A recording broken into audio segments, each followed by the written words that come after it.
More than 3.5 million total cases, roughly 150,000 deaths and counting. Many outbreaks across Latin America and the Caribbean aren't improving, and top regional health officials aren't mincing words.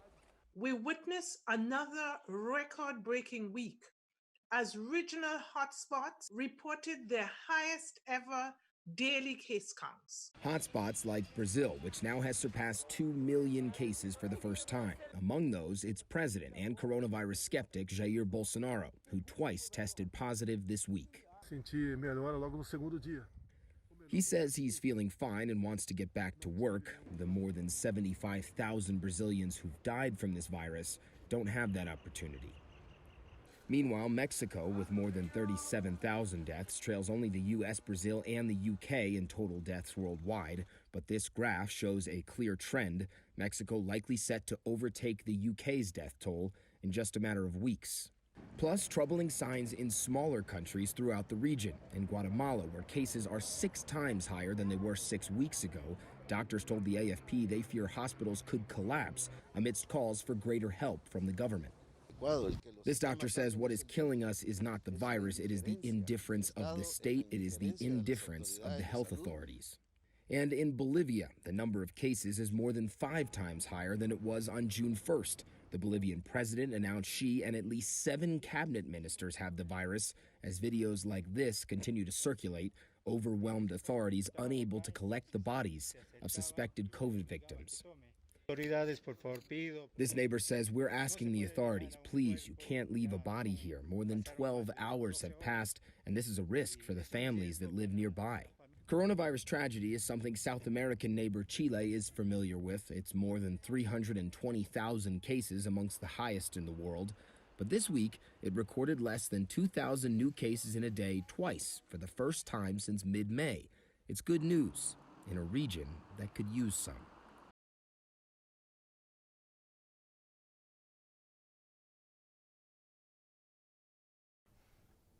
Latin America and the Caribbean continue to be one of the major epicenters of the coronavirus pandemic. There are now more than 3 million cases in the region, and the death toll in many countries continues to mount. Brazil on Saturday announced that they had 1,000 new deaths recorded, and this is tragically something that is now becoming more and more frequent regularly. Over the last several weeks, there has been a death toll in Brazil of 1,000 people every day or more. The country's president, Jair Bolsonaro, has announced last week that he has also fallen ill with the coronavirus and is taking medications and will go into isolation to keep it from spreading. The Brazilian First Lady, his wife, announced on Saturday that she was tested and so far has tested negative for the coronavirus. As well, the president of Bolivia, the interim president of Bolivia, Janine Áñez, and many members of her cabinet have tested positive. There are also a number of high-ranking officials in Venezuela that have tested positive. So while clearly the coronavirus tends to impact people who are poor, and there is a great wealth gap in many Latin American and Caribbean countries, but we are seeing increasingly people, top government officials, who are also being impacted. We are also seeing the phenomenon of a number of countries that seem to have the coronavirus under control, announcing new lockdowns like in Colombia, like in Costa Rica, and it just goes to show the dangers sometimes of reopening can often cause many countries in those regions to announce stricter lockdowns, to have to pull back from some of that reopening because they start to see the number of cases rise once again.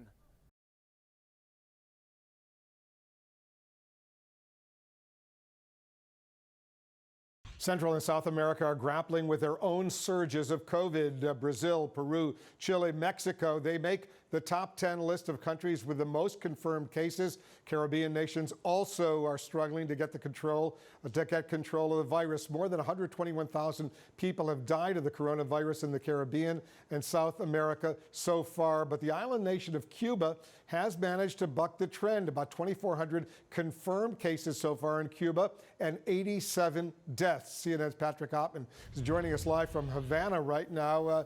Patrick, yes, Cuba's population is, only a little more than 11 million, but still has managed to flatten the curve, as they say, more successfully than its neighbors here in our hemisphere. Tell us why. It is a very different picture here.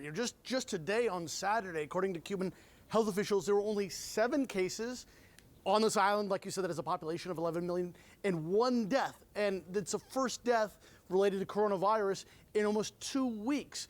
So very, very different from the rest of Latin America. And here's how it's worked. You have a government that has total authority to tell people to wear face masks, which they have done. Anyone who gets sick is taken to hospital. Even sometimes their contacts, people that they've been in contact with, are taken to the hospital as a preventative measure.